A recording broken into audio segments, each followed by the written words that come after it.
Bonjour à tous.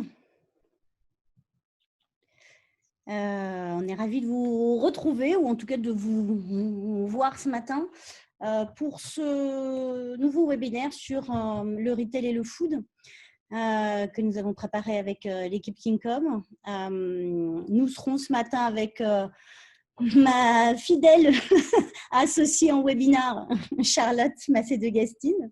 Bonjour Charlotte. Nous allons démarrer ce nouveau webinaire sur le food et le retail. Donc Charlotte sera avec moi pour cette présentation et puis Hélène sera à vos côtés, notamment sur le chat, pour prendre des questions.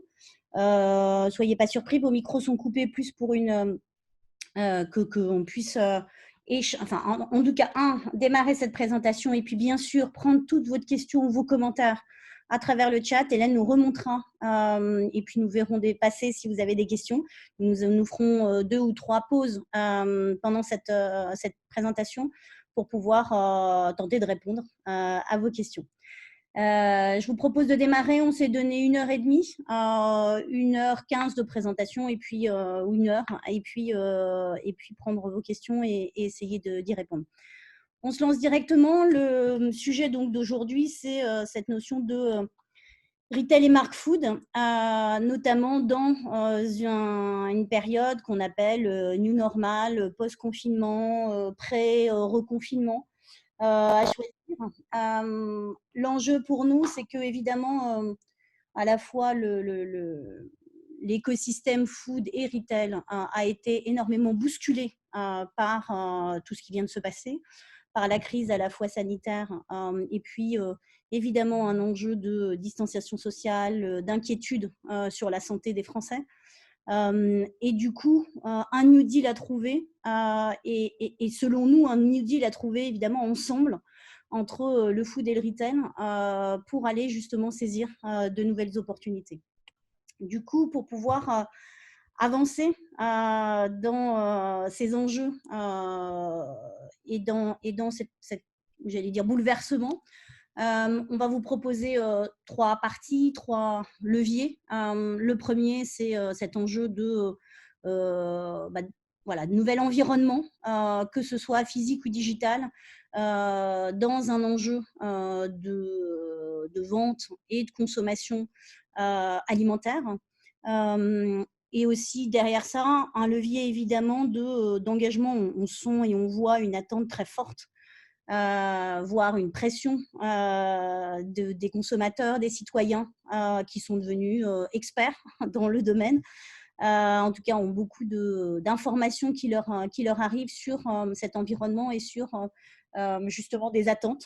Et donc un enjeu d'équilibre entre les différentes attentes pour les marques et pour les enseignes.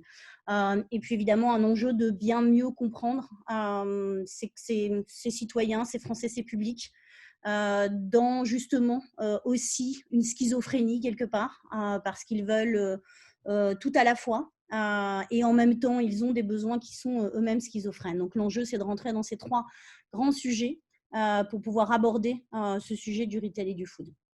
Donc ce premier levier qui est donc cette notion de reshop, comment recréer du lien et de l'émotionnel dans une société déconfinée, reconfinée peut-être, mais comment du coup maintenant qu'on sait, en tout cas que c'est possible, qu'on a un peu plus de visibilité, peut-être moins d'inattendu, essayer de construire dans ces nouveaux paramètres, avec un enjeu majeur qui est l'expérience, évidemment. Du coup, dans tout ça, il y a un enjeu pour les marques et pour les enseignes de naviguer entre 2 injonctions paradoxales. La première, c'est un impératif de reprise. Et du coup, avec, j'allais dire, une incitation à la vitesse. Il y a eu quelques mois, en tout cas pour certains, de pause, de chute des ventes. Pour d'autres, ça a été plus un maintien, voire un développement, mais en tout cas, un nouveau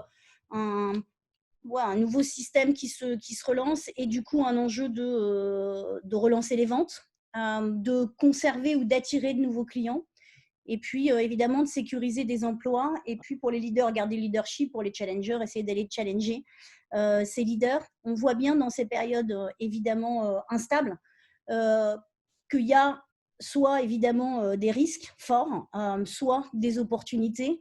Et c'est en fonction évidemment de la manière dont on va aborder cette période qui peut en faire des opportunités ou des risques. Et donc l'enjeu justement pour aborder ces risques, c'est cet impératif de justesse. Justesse parce que, je le disais juste avant, beaucoup d'enjeux, à la fois, on l'a dit dans des précédentes présentations, c'est-à-dire que c'était des tendances qui existaient. Et en fait, cette crise a accéléré l'émergence de ces tendances, mais du coup de ces pressions.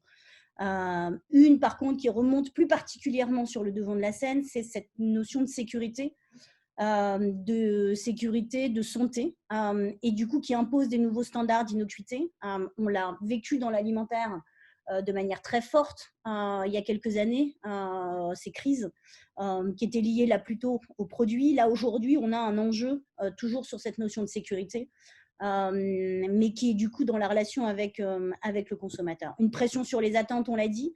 On a aujourd'hui des consommateurs et des Français qui ont des multiples attentes et avec des enjeux, donc à la fois les enjeux sanitaires, mais aussi des enjeux environnementaux, mais aussi des enjeux de pouvoir d'achat.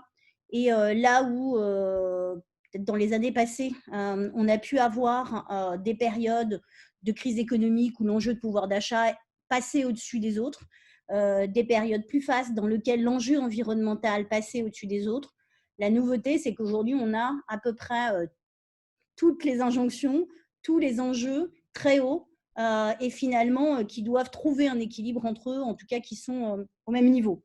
Et donc du coup derrière, un besoin de pertinence, c'est cette justesse entre comment aborder ces pressions et comment trouver une pertinence dans le ton et les actions, avec aussi évidemment des enjeux qui sont des enjeux propres à une industrie, des enjeux propres à un marché que parfois les consommateurs n'ont pas forcément en tête. Et du coup, on a aussi un enjeu de timing. C'est pour ça qu'on parlait à la fois d'un côté de vitesse, mais attention à la vitesse, parce que de l'autre côté, il y a un enjeu très fort de justesse. Du coup, en termes notamment d'expérience de consommation ou d'expérience de marque, ce qu'on voit par contre, c'est une obligation de réinventer l'expérience. On a ce chiffre intéressant de l'enquête Altavia Opinionway Havas, 63% des prosumers, donc ces consommateurs, producteurs ou en tout cas experts, qui iront moins en magasin, mais jugeront les expériences in-store d'autant plus importantes. On est totalement dans cette tendance du moins mais plus, moins mais mieux, plutôt. Ce moins mais mieux, on l'a eu sur la consommation de la viande, par exemple. Aujourd'hui, c'est j'allais dire, l'expérience d'achat qui doit aussi suivre ce moins mais mieux. Ce qui veut dire évidemment, on disait, une pression d'autant plus importante sur les enseignes et sur les marques, parce que évidemment, ça veut dire moins de personnes en même temps en magasin, mais qui du coup ont une attente bien plus forte. Donc c'est un premier point hyper intéressant, en tout cas hyper important à avoir en tête, parce que ça va évidemment beaucoup jouer dans l'évolution ou dans la réflexion qu'on peut avoir sur cette nouvelle expérience, qui va demander du coup une attention encore plus forte. Et du coup, quand on dit nouvelle expérience, quand on dit nouvelles attentes, on voulait juste décomposer parce que dans cet environnement du retail et du food, on a quand même des acteurs qui sont assez différents et qui peuvent avoir évidemment des attentes, enfin en tout cas des enjeux qui peuvent être soit communs, soit différents. On va le voir, il va y avoir des enjeux communs évidemment, mais aussi qui peuvent avoir des enjeux différents en fonction voilà, de est-ce qu'ils sont physiques, digitales, est-ce qu'ils sont spécialisés, est-ce qu'ils sont généralistes. Et évidemment que, et on va le voir de la même manière, hein, qu'on ne va pas parler des consommateurs en général et qu'il y a un enjeu de descendre de manière très granulaire dans les profils, il y a évidemment un enjeu d'être plus spécifique dans de quoi on parle et du coup, quels sont les enjeux et les attentes en face de ça. Si on rentre dans le détail, dans les différents enjeux à traduire en expérience, aujourd'hui, les questions qui se posent sur les retailers food, on a d'abord les enseignes de grande distribution, avec un enjeu qui est comment valoriser la profondeur et l'accessibilité de leur offre. en les conciliant avec des engagements, puisqu'on voit bien que c'est un des enjeux d'attente. Là, on a à la fois diversité, pouvoir d'achat et enjeux environnementaux qui sont hyper importants. Les chaînes de restauration, il y a un enjeu de réattirer des clients dont les sorties ont été à la fois réduites et qui en même temps doivent trouver une nouvelle configuration. Je pense que vous en avez tous fait l'expérience, mais aujourd'hui, on doit apprendre la patience. La patience dans la livraison, la patience dans les queues, puisqu'on ne peut plus être trop nombreux dans une enseigne. Donc, voilà, il y a peut-être quelque chose à trouver derrière ce sujet de l'attente et de la patience, puisqu'on va avoir de plus en plus de queues devant les caisses, à l'extérieur des magasins. Et donc, il y a un sujet derrière ça fait partie de l'expérience client, qu'est-ce qu'on en fait? Il y a le retail sélectif et du coup, il y a un enjeu de comment démontrer l'unicité ou comment démontrer la spécialisation et du coup, reprendre un temps d'avance avec un enjeu sur la qualité de l'offre par rapport à du retail classique. Si on poursuit dans les différentes typologies de retailer food, on a également toute la partie marque nationale. Donc là, un enjeu, évidemment, une attente très forte d'engagement et du coup, comment prouver ma responsabilité et mon utilité pour ne pas subir un désaveu. On a vu du coup beaucoup de marques qui se sont engagées pendant le confinement, qui ont pris des postures assez fortes. L'enjeu derrière, c'est comment je continue à les tenir, comment c'est pas un one-shot. On est en France les spécialistes du washing, greenwashing, responsabilité purpose washing, parce que toutes les conversations de comptoir qui se déversent maintenant sur toujours, alors un peu moins au comptoir du fait de ces problématiques de distanciation sociale et de plus en plus sur Twitter par exemple, fait qu'on aime bien taper, critiquer, mais de l'autre côté, et donc attention évidemment à tout ce qui peut être vécu comme de l'opportunisme, mais d'un autre côté, en tout cas notre conviction à nous chez Kingcom, c'est que il faut bien démarrer par quelque part, et si cette période a permis à certains de démarrer ou d'accélérer ou de poursuivre une démarche de responsabilité et de réflexion sur l'utilité, c'est très intéressant et on va essayer. Et surtout, n'allons pas taper sur ce qu'il faut. Évidemment, les MDD sur l'enjeu de travailler la préférence.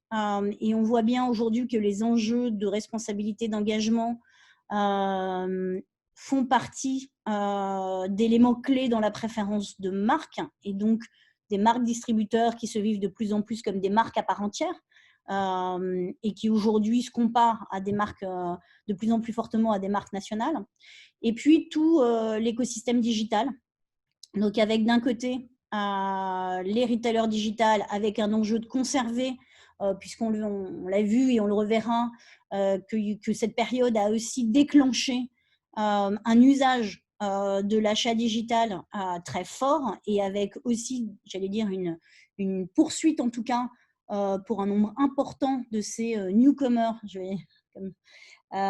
sur des achats digitaux. Donc, comment conserver ces nouveaux arrivants? Et on voit bien qu'on arrive encore, voire même fortement, à continuer à recruter. Et avec un enjeu de également comment afficher ses engagements sur ces réseaux. Et puis enfin, les DNVB food, avec un enjeu de créer du lien et de la confiance sans présence physique. Et un enjeu, on le voit bien, d'engagement, d'ambassadorship qui doit de la même manière s'appuyer sur une forte valeur de confiance et de lien pour pouvoir se développer. Donc voilà, déjà l'idée c'était de dire de quoi on parle. C'est pas une grande masse globale retail et food. On a différents formats d'acteurs qui ont en commun, j'allais dire, les enjeux globaux qu'on a vu plus haut, à la fois de sécurité, de lien, d'expérience et de responsabilité, et puis des spécificités en fonction du canal. Du coup, une fois qu'on a dit ça, on voulait déjà vous proposer des pistes d'action pour recréer cette fameuse expérience si importante. La première piste qu'on voulait partager avec vous, c'est le fait de profiter de ce downsizing des événements qui est obligatoire pour vous proposer d'entretenir en fait des publics qui sont acquis. À partir du moment où on ne peut pas toucher autant de consommateurs que dans une période normale et recruter, nous, on a la conviction qu'il faut travailler les publics acquis et captifs, leur connaissance, leur fidélisation et aussi leur implication dans votre marque. C'est un moment idéal pour travailler ces communautés, récupérer de l'insight, travailler l'ambassadorship aussi, tout simplement pour faire de vos consommateurs les meilleurs porte-parole de votre marque et créer un sentiment de communauté plus fort. Entretenir ce lien qui a été mis à rude épreuve pendant le confinement et reprendre des bonnes bases grâce à vos publics acquis. Deuxième point hyper important, c'est de travailler la versatilité d'un concept qui soit activable à la fois en physique mais aussi en digital. Pascal l'a dit, on est dans un temps d'incertitude entre déconfinement, possible reconfinement, évolution des mesures, etc. Donc il faut travailler forcément en omnicanal. Il faut des concepts qui puissent switcher alors presque du jour au lendemain d'un événement physique à sa déclinaison digitale. C'est comme ça qu'on maintient le lien avec ses audiences et c'est aussi comme ça qu'on maintient un retour sur investissement qui soit tangible. Déjà parce que ça vous évite de mettre à la benne un événement, une expérience qui aurait marché sur un seul des canaux, mais aussi parce que le digital a de ça de fantastique parfois que il peut couper les coûts tout en restant un moyen de garantir un reach assez élevé. Donc il y a un vrai enjeu de souplesse, de créativité aussi dans la manière dont vous imaginez l'expérience de votre marque et forcément du coup de performance par rapport à vos ambitions. Troisième piste, c'est de repenser le digital comme un lieu d'expérience. On a bien vu que pendant le confinement, les marques se sont un peu toutes essayées à des nouveaux formats, à des nouvelles manières d'interagir avec leur public. Et on a aussi vu que ça fonctionnait très bien, au-delà de la consommation média qui a explosé pendant le confinement. On voit qu'il y a une appétence des publics envers un digital plus interactif, plus engageant, plus dans le partage et l'échange. Donc il y a vraiment un enjeu de repenser ces touchpoints digitaux de manière créative, encore une fois, pour faire vivre une expérience en dehors d'un point de vente purement physique. Parce que les Français sont prêts et en attente de ces nouveaux contenus. Ensuite, un autre point qui est absolument majeur et qui est un peu en écho à ce qu'on disait sur le downsizing des events, c'est que dans cette période, on vous conseille aussi de capitaliser sur les relais de confiance pour engager plus largement. Si on ne peut plus engager autant de consommateurs et de prospects par des grands événements physiques, on peut avoir recours aux relais de confiance, les journalistes, les influenceurs, les key opinion leaders, qui pourront ensuite relayer évidemment vos messages clés aux consommateurs et qui sont des vrais atouts qu'il ne faut absolument pas négliger, surtout dans ce genre de période.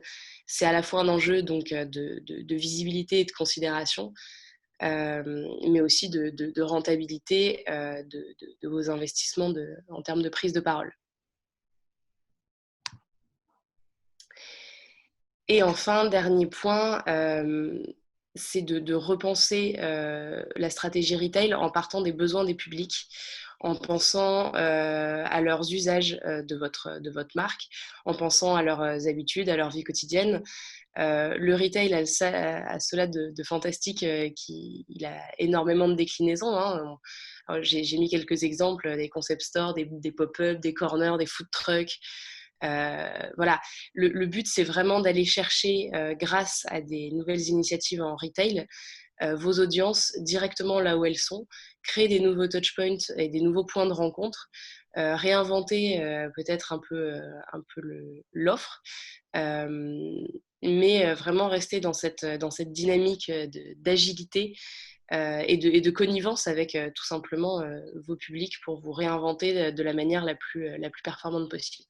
Ce qui est assez extraordinaire dans des périodes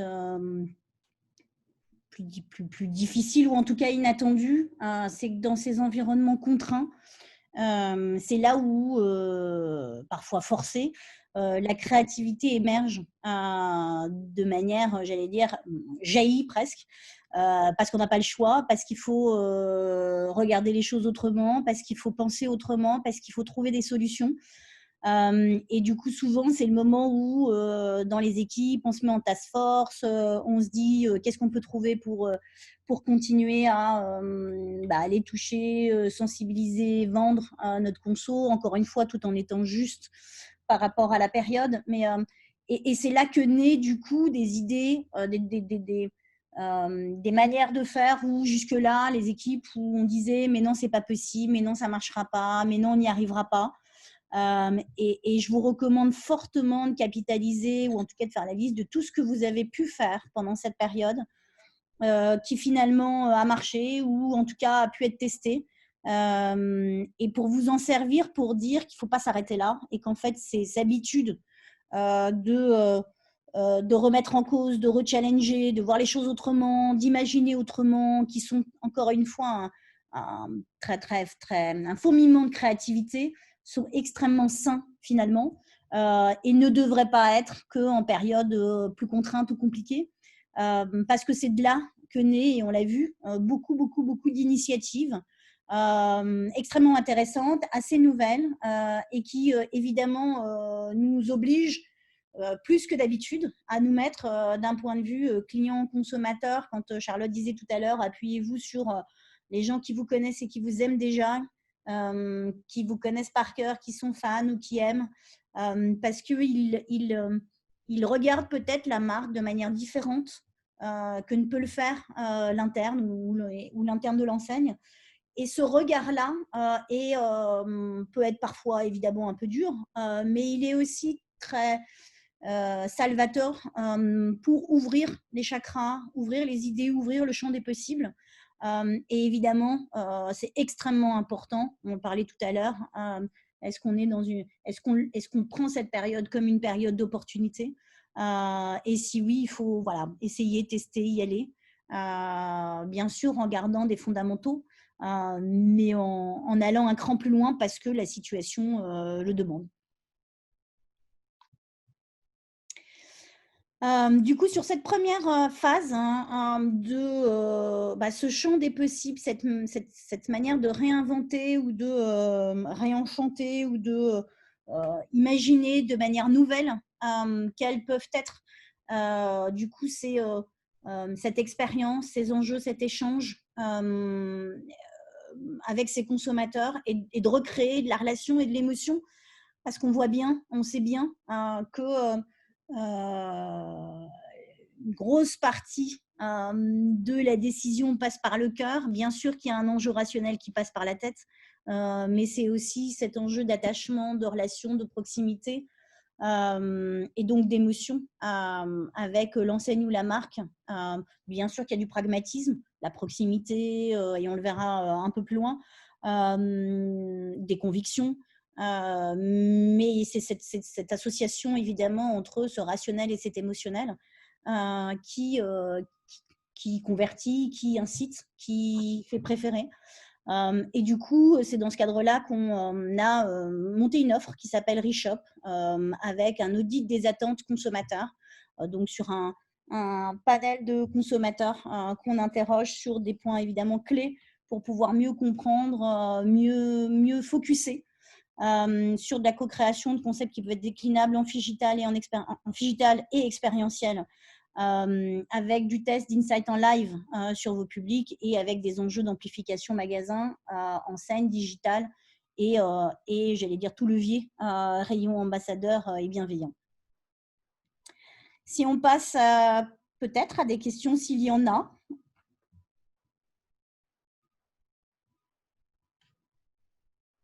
A priori, j'en vois pas, il n'y en a pas. Eh bien, on poursuit tranquillement. On continue. Bon, du coup, on a parlé d'expérience et de l'enjeu crucial de l'expérience. Mais il y a une vraie deuxième question qui est quelle expérience pour ma marque en particulier? Qu'est-ce que je peux apporter plus précisément? En fait, si vous vous posez cette question, c'est que vous avez besoin de ce que nous on appelle un reboot, c'est d'identifier les nouveaux enjeux de votre marque et de vous réaligner avec vos consommateurs. Alors, je vais rien apprendre à personne en me disant que effectivement les consommateurs ont tous été chamboulés pendant cette période. On a essayé de faire un petit instantané des consommateurs et des mentalités en ce moment face à la food. On voit que donc il y a eu pas mal de bouleversements. On a d'un côté ceux qui vont basculer dans l'hyper-plaisir, qui ont subi ce confinement comme une vraie privation de leur liberté, de leur gourmandise, etc. Et qui, même s'ils ont été forcés de faire du fait maison, vont très vite retourner à une gourmandise un peu plus mercantile, un peu plus exacerbée et un peu plus acheteuse. Donc, cette première cible qui va se ruer dans les magasins. On voit aussi émerger des nouveaux écolos qui, eux, ont vécu le confinement comme une période de ralentissement, de questionnement aussi beaucoup sur leurs habitudes alimentaires, leur consommation, l'impact aussi de leur consommation en termes écologiques. Ces publics qui ont été un peu challengés dans leurs habitudes se rendent beaucoup plus compte qu'il y a besoin d'opérer un changement et vont avoir une envie d'adopter des nouvelles bonnes habitudes sans forcément sacrifier tout le plaisir qui est très très propre à la food. Mais voilà, créer des nouvelles bonnes habitudes et entamer un cycle de consommation un peu plus vertueux. On a aussi ce qu'on a appelé les girouettes. Alors certes, la crise a eu tendance à les faire se remettre en question par rapport à leur consommation. En revanche, la sortie de crise et la sortie de confinement surtout a été plus compliquée à gérer pour eux. Et on est sur une consommation un tout petit peu schizophrène où alors oui, ils ont fait maison, oui, ils sont ravis de voir la pollution baisser et oui, ils veulent manger plus de légumes, mais ça ne va pas non plus les empêcher de craquer, en fait, tout simplement pour des produits et des marques à plus capital plaisir ou voilà, des marques qui ne sont pas forcément dans le scope traditionnel des marques responsables. On a aussi une grosse partie des Français qui a été fragilisée par la crise. Hein, on parle de perte d'activité, de chômage, de maladie, d'imprévisibilité en ce qui concerne le futur. Cette population-là, elle est très impactée par la crise en termes économiques. Il va y avoir une énorme crispation autour du pouvoir d'achat. Tout sur des enjeux aussi simples que comment me nourrir moi, ma famille, et qu'il va falloir adresser d'une manière très claire et très concrète. Et on dit que les consommateurs ont changé, mais pas forcément tous. Il y a aussi des typologies de publics qui n'ont pas été tant impactés que ça. La première, on a appelé Back to Yesterday, c'est des gens qui au final vont revenir tout simplement à leur consommation d'avant. parce que un mental qui leur dit que c'est pas tout seul qui feront la différence, que la responsabilité individuelle est pas si forte que ça par rapport à des enjeux à prendre au niveau de la nation, au niveau des industriels, etc. Donc des consommateurs qui vont repartir dans leurs anciennes habitudes. Et ce qu'on a appelé les écolos sereins, qui sont des consommateurs moins sensibilisés pendant le confinement à des enjeux environnementaux, parce que déjà tout à fait au fait des bonnes pratiques, donc qui vont rester sur une consommation somme toute assez similaire à celle qu'ils avaient avant, avec peut-être plus d'envie de nature encore et de naturel, mais pas beaucoup d'impact au-delà de ça. Donc voilà déjà un premier tour d'horizon des dynamiques des consommateurs food en France en ce moment. Alors évidemment, chaque marque a ses consommateurs particuliers. Il faut vous interroger sur quelle typologie de profil est celle qui correspond à votre marque, quelles sont les dynamiques et quels sont les points particuliers à adresser. Surtout qu'au-delà de ces profils consommateurs, il y a une vraie cristallisation des tendances autour de thèmes très forts, comme disait Pascal un peu plus haut.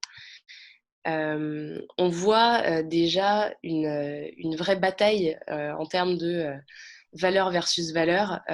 Quel est le bon produit aujourd'hui et comment les consommateurs font leur arbitrage pour trouver le bon produit pour eux. Il y a quelque chose qui est très intéressant, c'est qu'aujourd'hui, tous les critères deviennent cruciaux pour convertir un consommateur. On parlait avec un peu plus tôt du prix, qui reste un critère majeur de choix des consommateurs en termes de food, par nécessité. Alors, on n'est pas dans je cherche le prix le plus bas parce que ça me fait plaisir. C'est une vraie nécessité de faire attention au prix et d'arbitrer en faveur de produits qui soient économiques. Mais on voit aussi que les enjeux, les convictions sont de plus en plus fortes dans le choix des produits, qu'on parle de Made in France, avec 85% des Français qui disent le privilégier le plus possible, même si ce n'est pas toujours faisable en termes de pouvoir d'achat. On voit qu'il y a une vraie préférence et un vrai engagement pour consommer Made in France ou local quand on le peut. On voit le bio être toujours plus fort. Ça a explosé pendant le confinement, mais c'est pas prêt de s'arrêter parce que les Français veulent en consommer toujours plus. Et on voit le côté écologique, ce qu'on a appelé green pour faire court, qui est l'empreinte carbone, la responsabilité environnementale des marques et des produits, l'impact, la pollution, tout ça, tous ces sous-thèmes qui font la vertu écologique d'une marque deviennent vraiment de plus en plus forts. Et en fait, du coup, ça devient un casse-tête à la fois pour les consommateurs, hein, d'arbitrer qu'est-ce qui a à la fois le meilleur prix, le meilleur impact environnemental, qui est local, qui relance l'économie, etc. Mais c'est aussi un casse-tête pour les marques, en fait, qui doivent trouver un nouvel équilibre entre quel pricing pour mon offre, sur quel pilier je vais me focaliser. Et ce nouvel équilibre à trouver, pour nous, il est majeur de le faire déjà en discutant avec vos publics, donc en étant tout à fait conscient de ce que vos publics attendent le plus en termes de piliers de valeurs, et aussi en étant assez transparent sur les arbitrages obligatoires, parce qu'elle disait que effectivement les Français, les consommateurs n'ont pas toujours en tête les enjeux de l'industrie agroalimentaire, du retail, qu'on ne peut pas avoir un produit bio à 1 euro. Voilà, donc en fait, c'est une question de discuter, d'être assez ouvert avec ses publics pour trouver un bon équilibre et tout simplement arbitrer ensemble sur ce qu'on peut faire aujourd'hui, ce qu'on pourra faire demain en s'améliorant, mais dans un enjeu de transparence et de connivence.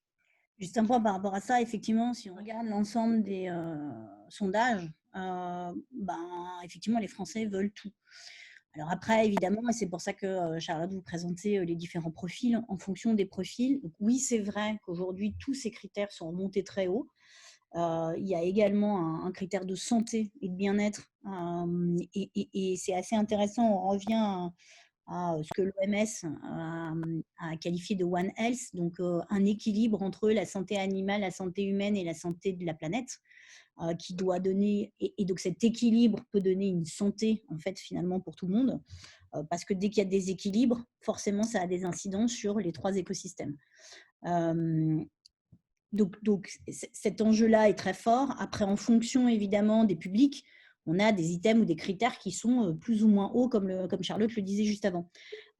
Après, il faut aussi entendre, comprendre ou faire comprendre que vouloir tout relocaliser, malgré tout, ça aura une incidence sur l'environnement, hein, parce que je ne sais pas comment on fait pour faire de la banane ou de l'ananas en France avec une économie d'énergie. Autant sur la mâche, je vois bien. Mais donc il y a un enjeu quand même dans un de cet équilibre, et comme le disait Charlotte, de faire entendre, faire comprendre à la fois l'équilibre, ce qui est faisable, ce qui est absurde, et la voie vers laquelle vous vous améliorez pour pouvoir justement avancer et répondre au mieux aux attentes dans le respect de cet équilibre.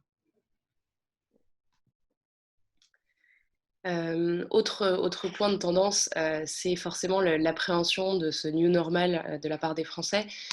On a vu des 2 valeurs phares faire une vague de fond sur les consommateurs français, c'est le naturel et la simplicité. Bon, je vous ai mis quelques chiffres, on ne va pas forcément tout détailler, mais les Français se sont tournés beaucoup plus, alors contraints au début, mais on voit un vrai engouement pour le fait maison, pour manger plus sain, cuisiner plus, mais aussi sur une notion presque de frugalité. On n'achète que ce dont on a besoin, on ralentit la consommation.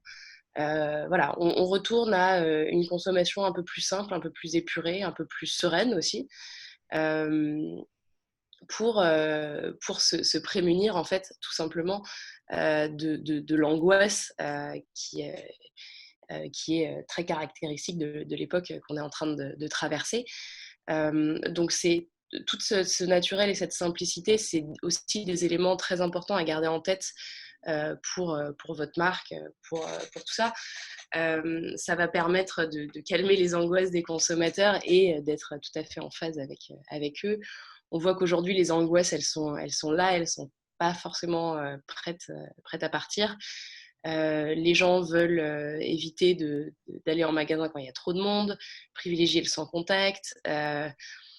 On voit aussi d'ailleurs réémerger, et c'est très intéressant de le noter, la réémergence du plastique qui a été décriée pendant assez longtemps. Et dès le début de la crise, on a vu le plastique se réenvoler parce que dans l'esprit des consommateurs, alors à tort ou à raison, synonyme d'innocuité pour les produits qu'on achète. Donc il y a eu à nouveau un suremballage des produits. Donc, on voit qu'il y a un vrai enjeu d'adresser ces points de crispation et d'angoisse pour rassurer tout simplement vos consommateurs. Et évidemment, il y a eu des gros bouleversements dans les parcours d'achat, avec un peu deux logiques. La première, qu'on a appelée Quickly Out of Home, c'est vraiment... alors les Français continuent à faire leurs courses, mais on est sur un enjeu de rapidité et d'efficacité des courses. C'était principalement le cas durant le confinement, mais évidemment, il y a des logiques... cette logique va aussi se prolonger...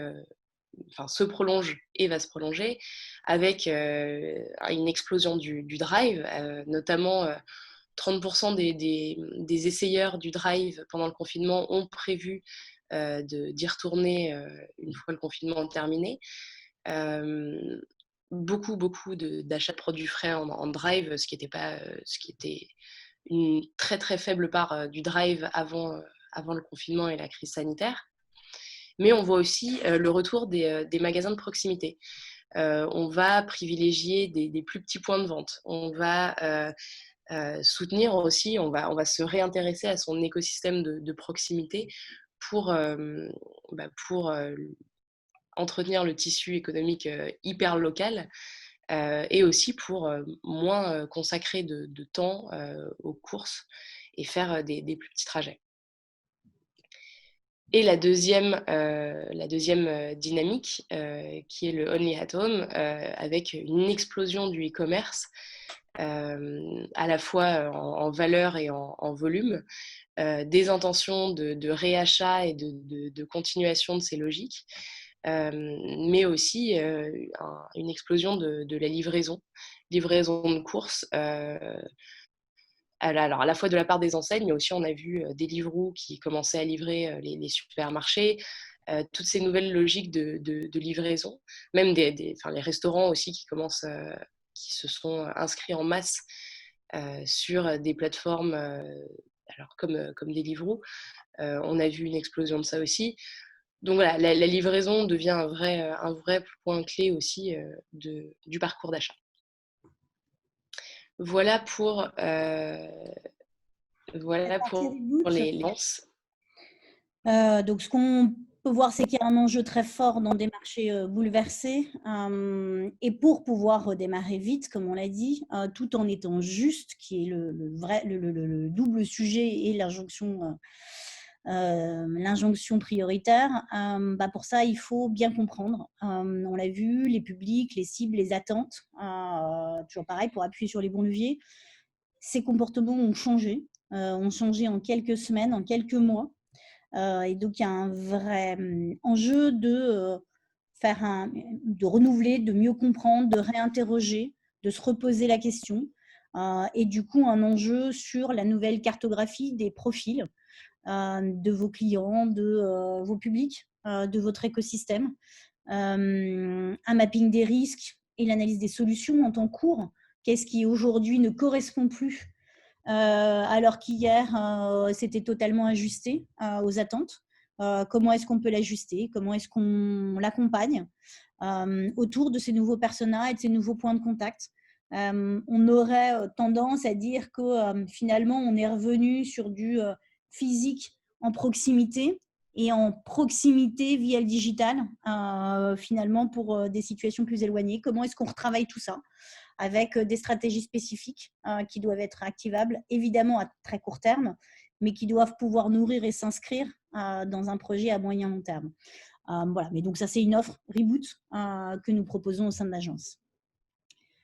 Pour poursuivre, je ne vois toujours pas de questions. Donc, pour poursuivre sur notre troisième point, troisième levier, c'est l'enjeu du pure cause. On en parle, on en reparle. C'est aussi pour essayer de démystifier ce sujet. Parce qu'on a l'impression que c'est très haut, hyper compliqué.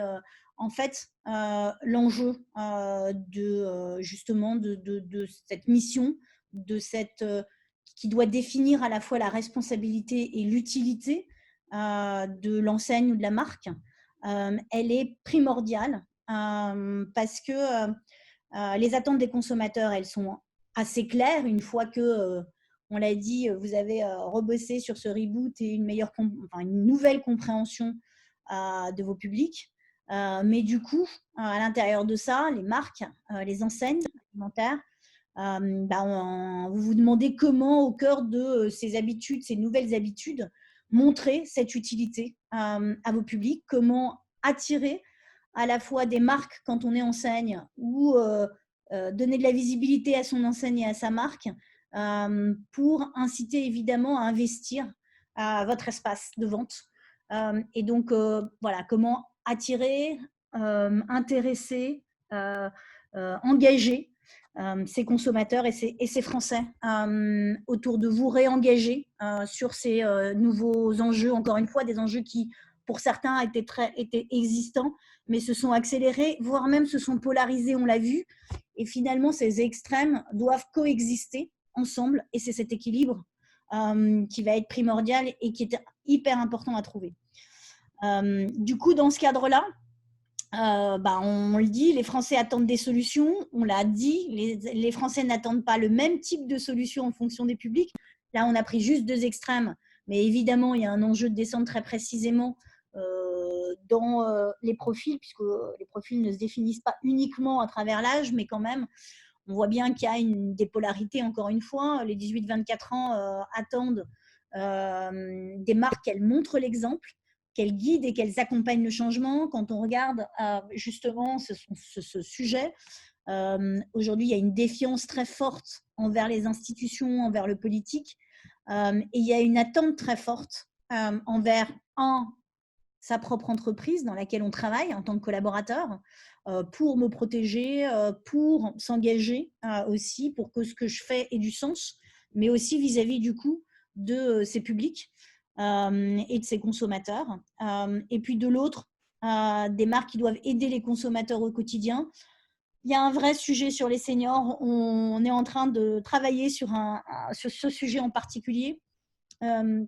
Ces seniors qui j'allais dire, à la fois ont été embarqués par ces enjeux du digital au moment de la crise, qui pour certains se sont mis pour la première fois à du e-commerce, à du Zoom, à du WhatsApp et autres. Mais quand même, cette période-là, qui reste en distanciation sociale, pour lequel ils sont les plus fragiles et sur lesquels on doit faire attention en termes de santé, sont aussi les plus isolés. Et donc, il y a un vrai sujet de proximité et d'accompagnement au quotidien de ces populations plus seniors. On y reviendra, pas aujourd'hui, mais en tout cas, on va s'y intéresser très fortement et on en reparlera, j'espère, ensemble. Donc, du coup, vis-à-vis de ces différents publics, en tout cas, puisqu'il n'y en a pas que 2, on voit bien, en tout cas, que cette période a, j'allais dire, éclairé d'une nouvelle manière. Ces dernières années, l'alimentaire a été très fortement critiqué par les médias, très fortement critiqué par les consommateurs, que ce soit à cause de crises alimentaires, mais aussi parce qu'il y a un regard hyper critique sur l'agriculture française, sur l'alimentation et l'alimentaire et les industries agroalimentaires en France, et aussi sur la grande distribution et sur la distribution en général.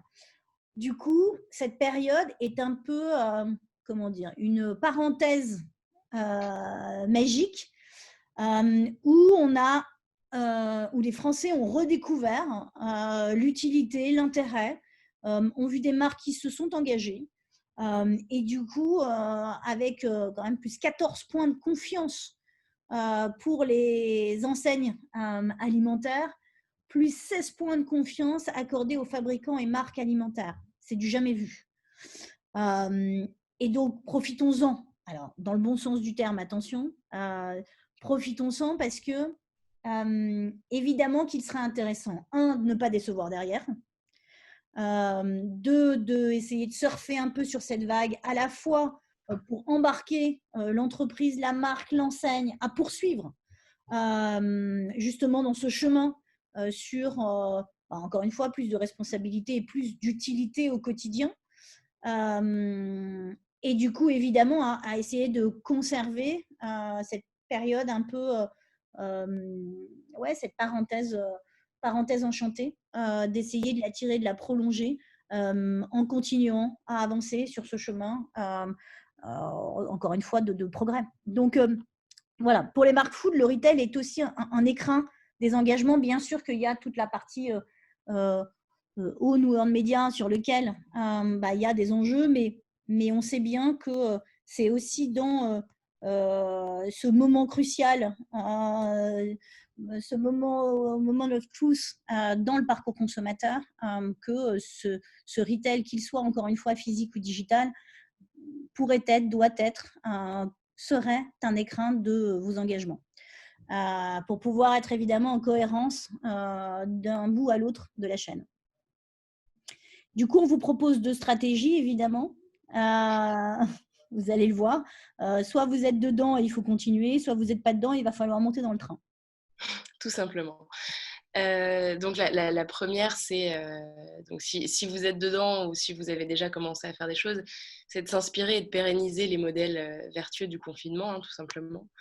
On voulait revenir un petit peu sur les principales dynamiques qu'on a vues émerger pendant ce confinement et qui, pour nous, ne sont pas des choses qui vont rester en one shot, comme une communication, une prise de parole opportuniste face à une période précise. On est persuadé que ce sont des tendances qui vont rester et que le confinement n'a fait que révéler au final. La première tendance, c'est celle des nouvelles solidarités, qui est hyper importante. On a vu une pléthore de partenariats absolument inédits, de rapprochements entre des secteurs qu'on n'aurait pas forcément vu ensemble, vu collaborer, des rapprochements entre des concurrents aussi. On a vu les silos absolument éclatés entre même société civile, entreprises, pouvoir public, etc.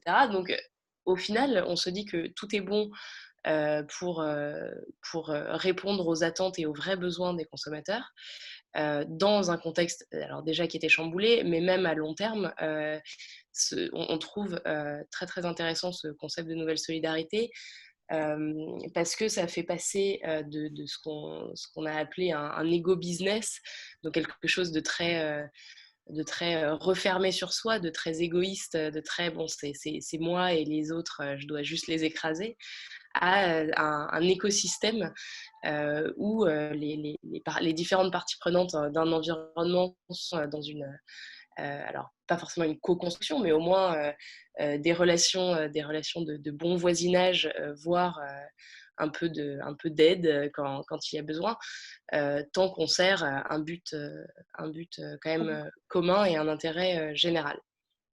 Donc, je ne vais pas revenir sur les exemples, hein, mais on a vu donc une tonne d'initiatives pendant le confinement, de nouvelles solidarités.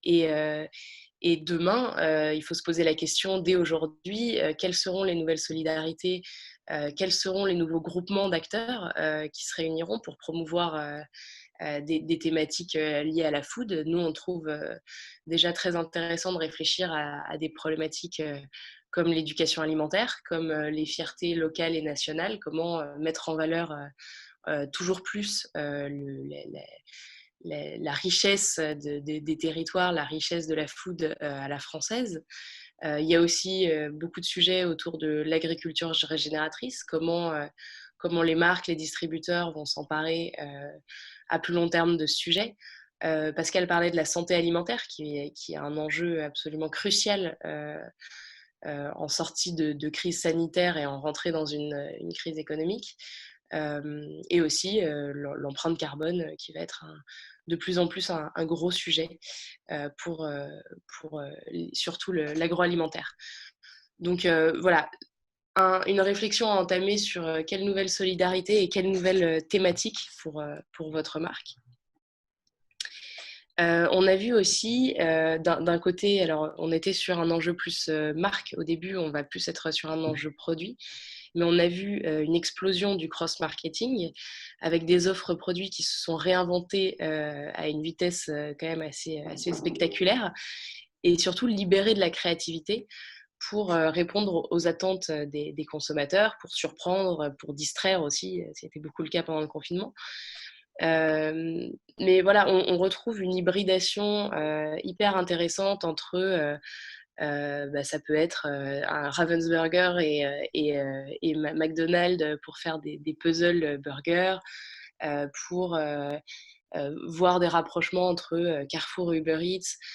On voit vraiment qu'il y a eu un travail de réflexion assez poussé sur qu'est-ce que les gens attendent et comment on peut, au-delà de nous, de moi, de ma marque, comment je peux aller chercher des forces ailleurs dans un secteur qui n'est pas du tout forcément proche du mien, pour enrichir mon offre, pour être plus pertinent, plus serviciel. Et ça, c'est clairement quelque chose qui est là pour rester. Et encore une fois, il faut penser dès aujourd'hui ce que ces nouvelles logiques pourraient donner. Hein. On a mis des... plaisir, la Charlotte. Pardon ? Tu t'es fait plaisir. Ah bah, je vis dans un monde idéal. Oui, bien sûr. Non, mais c'est plus pour inspiration, voilà. Mais on pense que la food va avoir beaucoup d'enjeux déjà de se rapprocher d'autres secteurs comme celui de la santé, celui de l'associatif, celui de l'entertainment, celui du purpose, du gaming. Donc on vous a mis quelques petits exemples comme ça que nous, on verrait très bien travailler ensemble.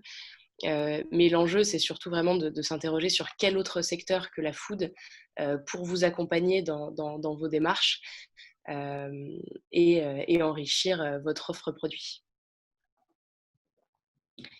Et enfin, dernière dynamique hyper intéressante qui a explosé pendant le confinement et qui est là pour rester, c'est ce qu'on a appelé la New R&D. C'est alors la recherche et le développement. Ça part d'un constat que les marques ne peuvent plus être statiques, refermées sur elles-mêmes. On a vu pendant le confinement une augmentation drastique de l'interrogation des communautés par les marques, par l'échange, par tout ça. Et cette logique d'interrogation des communautés, c'est quelque chose qui est très, très porteur d'innovation parce que vous avez des feedbacks très directs des gens qui sont les premiers concernés par vos produits. Ça vous permet de faire évoluer à la fois potentiellement vos produits, mais même à plus grande échelle la vision et l'orientation d'une marque. Et ça permet de valoriser aussi une innovation dans une stratégie des petits pas. Et cette stratégie des petits pas, nous, c'est quelque chose qui nous tient énormément à cœur parce que déjà, c'est une stratégie de preuve, c'est une stratégie d'action. On n'est pas sur des engagements de discours et des engagements sur dans 15 ans, dans 20 ans, dans 30 ans. Cette stratégie des petits pas, elle permet d'implémenter l'innovation assez vite, de prouver concrètement par vos produits et par vos actions que votre marque bouge, qu'elle entend les demandes qu'on lui fait et, euh, et voilà, et qu'elle est sur le bon chemin. C'est aussi quelque chose qui permet aussi très fortement de révoquer tout ce qui est greenwashing, purpose washing, dont parlait Pascal, et qui est un vrai danger, un vrai écueil, qui plus est dans une période de crispation sur des grands thèmes. Donc voilà, on trouve cette nouvelle R&D avec les communautés très intéressante et elle est là vraiment pour durer. On peut imaginer en plus des tonnes de manières. On vous a mis des petits exemples encore une fois, mais on pourrait imaginer Bonne Maman qui lance un bootcamp gourmand avec ses super fans pour créer sa nouvelle confiture. C'est en fait au-delà des exemples, c'est plus pour vous montrer que c'est quelque chose qui peut se faire sur toutes les marques et qui peut se faire avec beaucoup de mécaniques concrètes, que ça soit analyser vos datas transactionnelles pour voir quel produit performe le mieux et ensuite proposer quelque chose autour de ça. Ça peut être vous connecter avec vos communautés sur les réseaux sociaux, favoriser l'interaction pour ensuite récupérer de l'insight, des pistes d'innovation, etc. Ça peut être des formats bootcamp avec des super fans de votre marque, des focus group, etc., des panels pour encourager l'innovation. Ça peut être aussi des choses faites à partir de sondages, d'études qui sortent sur la food, sur les Français. Donc voilà, il y a un vrai enjeu de rechallenger et de re-innover avec le plus de collaboration possible avec votre public. Il se passe plein de choses en fait, et évidemment, c'est très riche. Et tout l'enjeu, c'est de garder la main, parce que quand on dit interroger, soyez plus proche, interroger, discuter, essayer de mieux comprendre vos cibles, évidemment que c'est un moyen de mettre des lunettes. C'est pas un moyen de faire la voix. C'est un moyen de mieux comprendre et surtout justement de ne pas se faire bousculer, embarquer, interpeller, même si vous le serez, mais plutôt d'avoir écouté, entendu, compris et du coup tracer un chemin en fonction de ça. Et c'est ça qui est intéressant parce que ça vous permet justement de garder la main. On voit bien aujourd'hui de plus en plus d'interpellations, que ce soit d'associations, d'activistes, de consommateurs sur ces enjeux. Et plus vous aurez évidemment co-construit, mis des étapes, j'allais dire, ouais, poser le chemin, plus vous serez à l'aise, évidemment, pour expliquer, montrer, avancer, que ce soit en interne ou que ce soit à l'externe. Et donc, tout l'enjeu de l'échange, de la co-construction, c'est un enjeu de garder la main et de montrer le chemin. Et du coup, c'était là-dessus sur lequel on voulait finir, justement. Ah non, il y a un deuxième, pardon, j'y suis allée. Ça, c'est pour ceux qui ont déjà fait, qui ont déjà avancé, qui ont déjà posé justement des premières pierres sur le chemin. Pour ceux qui ne l'ont pas fait, il n'est pas trop tard. Il n'est jamais trop tard d'abord. J'ai eu plusieurs fois des altercations avec des directions du marketing ou de la communication qui disaient « Regardez, on est génial, ce qu'on fait, nous, c'est extraordinaire. » Et tous les autres qui s'y sont pas mis ou qui s'y sont mis tardivement, c'est des nazes. Je trouve ça absolument affligeant parce que ça veut dire que le seul point de différenciation qu'ils auraient, c'est le fait de l'avoir fait avant les autres. Ce qui est bien dommage. Je pense que l'enjeu aujourd'hui, c'est d'avancer. Chacun à son rythme, chacun avec dans un écosystème, dans un environnement, dans une filière, dans une industrie, en essayant de manière sincère de faire les choses et de le faire au mieux. Après, encore une fois, une industrie ne se transforme pas du jour au lendemain. Une entreprise ne se transforme pas du jour au lendemain si on ne veut pas la casser. Or, je vous le rappelle, on a tous les enjeux, dont quand même le pouvoir d'achat, donc dont quand même des emplois. Et donc, voilà. Après, les Français attendent beaucoup. Encore une fois, des marques, on l'a dit. Ils ont une mémoire de celles qui font et qui avancent. Ça veut dire aussi que moi, je suis persuadée qu'aujourd'hui, une grosse partie, une majorité des entreprises françaises et notamment agroalimentaires font des choses. Ils font des belles choses. Parfois, elles le font de manière isolée dans un département ou de manière multi-isolée dans plusieurs départements. Évidemment qu'il y a un enjeu dans un premier temps d'audit, de faire remonter l'information, de centralisation, de structuration. Et sur ces bases, sur ces fondements, de poser, et évidemment de cet échange et de cette co-construction avec ces publics, de du coup poser le chemin qui est le vôtre. C'est majeur. Et donc, je pense que tout le monde peut le faire. Et encore une fois, je trouve ça absurde de critiquer ceux qui mettent plus de temps que d'autres. Et je trouve ça génial, moi, de pouvoir certainement dire bientôt 90 ou 95% des entreprises françaises sont sur un chemin de progrès sur les enjeux qui sont les nôtres, parce que à la fois d'un point de vue point de contact digital ou physique, il y a évidemment, on le disait tout à l'heure, un enjeu de l'illustrer, de le faire comprendre, parce que ça joue aussi de l'expérience de marque. Ça joue de la préférence de marque et c'est majeur. On remettait un chiffre qui vient du Trust Barometer d'Edelman sur l'importance de la responsabilité des marques. Alors là, c'était évidemment pendant la pandémie, mais elle n'est pas finie. Donc, qui aura un impact sur les achats futurs.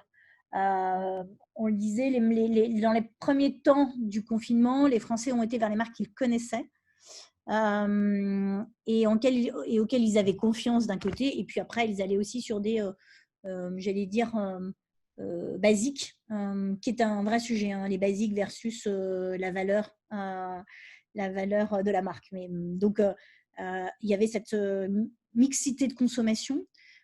Et dans cette mixité de consommation, petit à petit, il y a eu un enjeu très fort sur j'achète des marques qui s'engagent et qui sont présentes, qui me parlent et qui ont des valeurs. Ces enjeux-là vont rester et du coup, si vous ne voulez pas être à côté, ne pas être dans le top 3 de réflexion au moment de la considération et donc ne pas être dans le panier du consommateur, il y a un enjeu évidemment d'y aller encore une fois avec un enjeu de feuille de route et à votre rythme, à vos moyens et en embarquant l'ensemble des collaborateurs. Donc voilà, j'allais dire pour la deuxième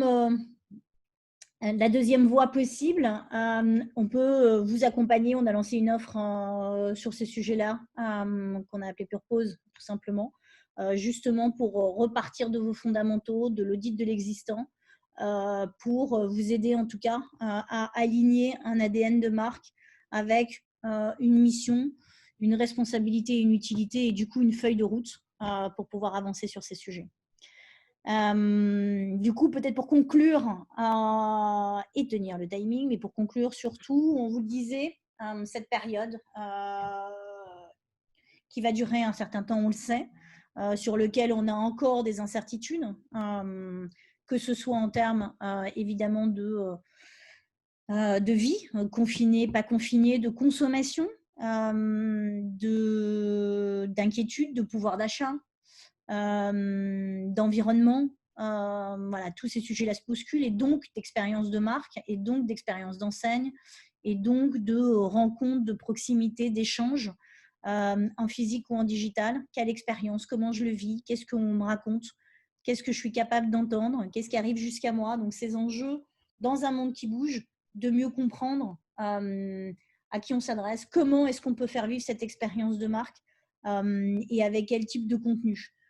Que ce soit les consommateurs, on a beaucoup parlé de résilience des consommateurs qui ont surmonté cette première phase, mais les marques l'ont fait aussi. C'est pour ça qu'on voulait parler de marques résilientes qui ont pour beaucoup subi ce choc, notamment en physique, et qui se sont adaptées, on l'a vu, avec beaucoup de créativité dans cet environnement contraint. Et l'enjeu, évidemment, c'est Charlotte le disait tout à l'heure, c'est de aussi tirer un premier constat, des leçons, et garder cette dynamique, ce souffle extrêmement positif, créatif, en proximité et en responsabilité, qui a été rendu obligatoire par la période de confinement et par la période de crise, pour pouvoir poursuivre, continuer, parce qu'on va continuer à être bousculé, parce qu'on va continuer à être perturbé. On nous annonce la 5G.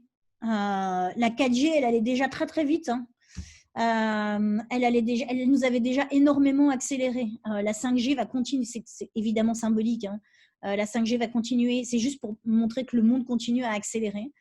Qu'on a de plus en plus d'opinions fragmentées et qui se confrontent. Et donc, dans des tensions, on en parlait tout à l'heure, parce que à la fois les Français et à la fois les enseignes et les marques subissent des tensions très fortes. Il y a un enjeu de garder la tête froide, il y a un enjeu de regarder plus loin, de garder un cap. On le disait, de garder la main, parce qu'on est face à un consommateur, citoyen, expert, producteur qui veut tout, mais qui veut aussi son contraire. Et donc, dans tout ça, il faut garder, et d'ailleurs, les marques et les enseignes sont attendues là-dessus, il faut garder cet enjeu de vigie, on a parlé de marque repère, c'est primordial d'être à la fois à l'écoute et de garder la main et de garder ce rôle de vigie. On l'a dit tout au début, il y a un enjeu de vitesse, mais il y a un enjeu de justesse, et donc entre les deux, il faut trouver votre rythme et embarquer avec vous un réseau bienveillant qui va vous permettre d'éclairer au sens expliquer, présenter, échanger, discuter sur votre chemin, parce que c'est ce qui va aussi vous permettre de continuer à co-construire, d'ajuster ce chemin. On l'a vu, beaucoup d'agilité va être nécessaire, tout en gardant encore une fois cette vigie et ce cap qui nous paraissent absolument essentiels. Et c'est aujourd'hui le rôle attendu, même s'il est bousculé, même s'il est questionné, c'est le rôle attendu des enseignes et des marques. Et c'est tout l'enjeu, notamment, à notre sens, sur le sujet alimentaire, qui est un des sujets de prédilection des Français, mais dans le monde, je pense qu'il remonte très fortement dans le monde entier, mais particulièrement en France, et parce qu'évidemment, c'est un enjeu de santé très fort.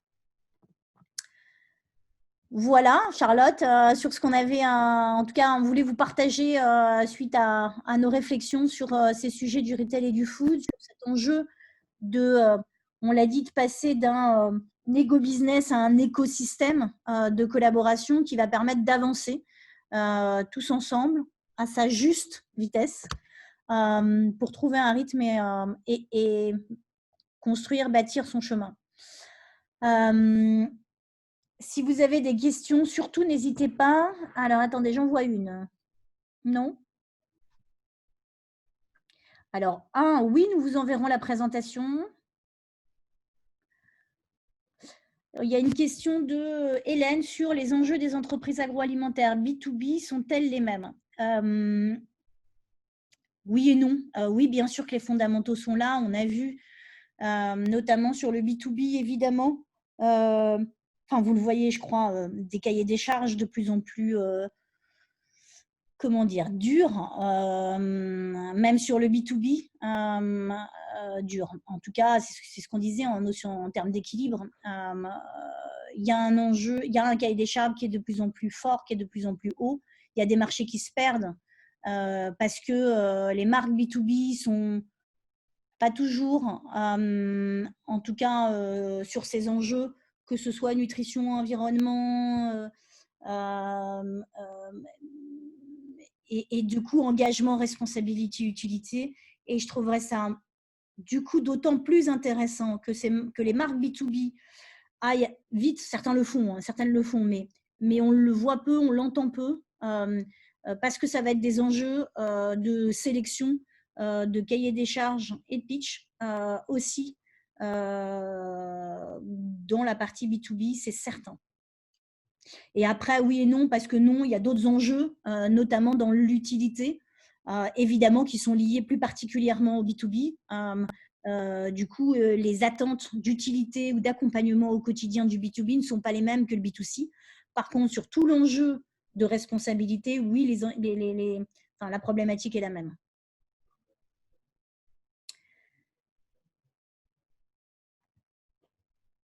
Est-ce qu'il y avait d'autres questions ou commentaires, hein, ou réactions, ou surtout n'hésitez pas. On a essayé de tenir le timing parce qu'on sait que, je vous l'ai dit, le temps s'accélère.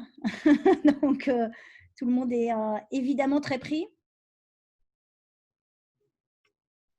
Eh bien, écoutez, si pas d'autres questions.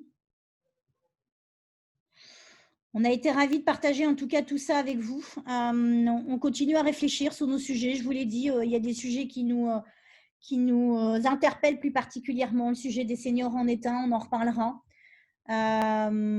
Et puis, il y en a d'autres. Et puis, si vous avez envie de nous suggérer un sujet qui vous intéresse, surtout faites-le.